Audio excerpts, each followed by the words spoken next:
When I grow up, Coach, what are you going to be when you grow up? What Michelle and I have done, among other things, with this program, and I'll get to the answer through saying this, is that we want you to understand what it is you know and how. I keep hitting my camera. Sorry, I'm really not having the shakes. That's okay. It's so funny.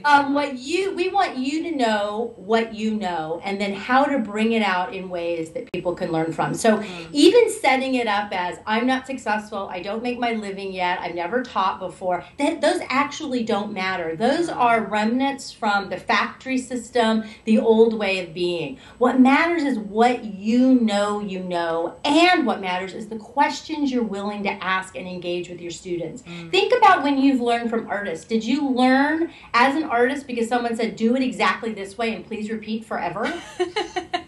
Probably not. And do it because I made a lot of money doing it exactly this way? I mean, throw up, right?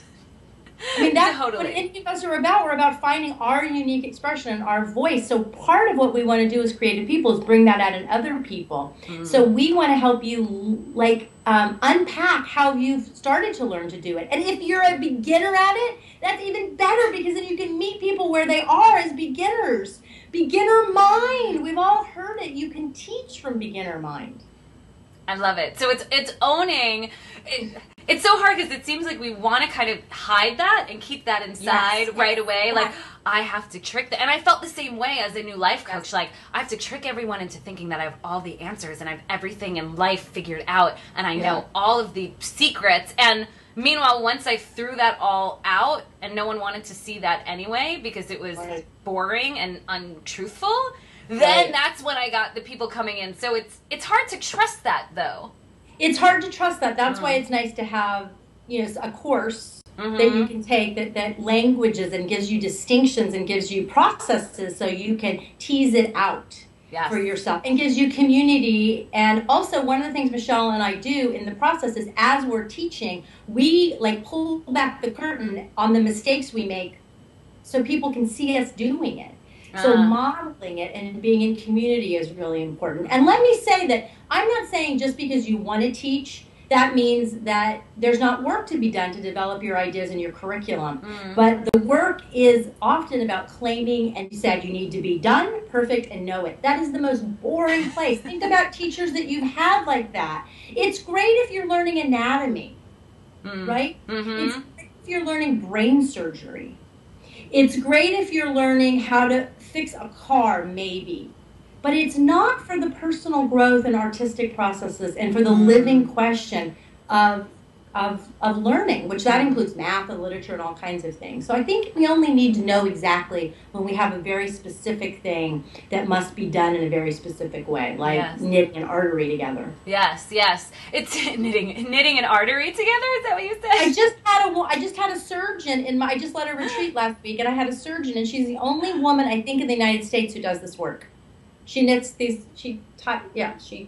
That's amazing. But I think you also offhandedly brought up a good point, that it is about kind of thinking back on what teachers made the most positive impression on you, and what class do you like to sit in, and who do you want to engage with, and who do you learn the most from. And I think sometimes those answers, when we actually think about that, surprise us, because we feel like it needs to be one way, but really what we enjoy and what we want to experience is something else. So that is huge. And in Module 2, we do an exercise that's been very powerful for previous students of their lineage, the people and the teachers they've learned from. Like people like you, they may never have even met you, but they've learned from your blog and your videos. Maybe they've learned from coaching with you. So learning to draw on that, and it helps us then realize that we don't have to be unique. That's another thing that gets in the way of people teaching and writing and being creative and being artists. I mean, it is also tied together, is thinking you have to have something original to say, instead of realizing you stand on the shoulders of all the teachers of your lineage, and how can you add to that lineage and draw on that lineage.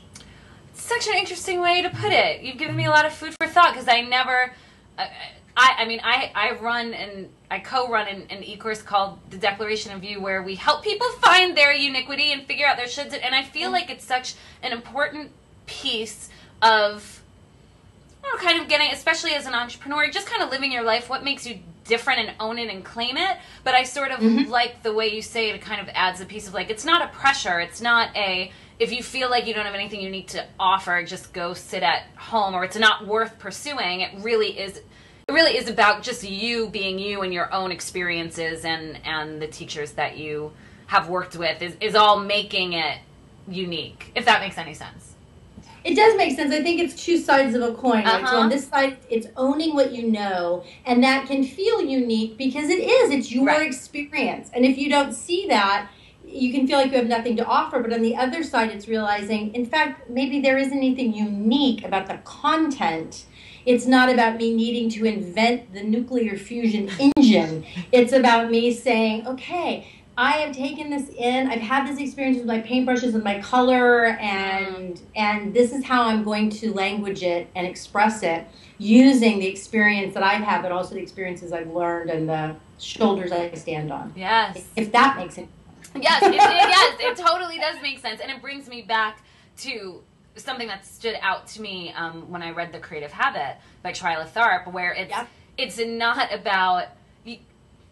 Yes, you have to create unique dances and dances that have never been done before, but there's a reason there are genres. There's a reason why you're creating a ballet or a tap routine or modern dance, because that's all been done. And so take that pressure off of yourself that you're inventing this new genre, and work with what's already there and just kind of put your own stamp on it and what's speaking to you about it. Yeah, very much so true in teaching. I really feel like teaching is one of the most creative things I do anymore. And it is truly a creative calling. And I really believe that education is going to help us change and save the world. And you may think, like, why is maybe, teaching mixed media going to do that? But you may help people unlock their expression that's going to go out and radiate in the world in very practical ways that you can't even imagine. I want to end it there. I think it's such a goodness. It's such goodness. So thank you so much. So excited to spread the word about Teach Now and have really everyone kind of claim their own style and who they are and their story, really. Yeah. Thank you, Michelle. Thank you, Jen. Bye.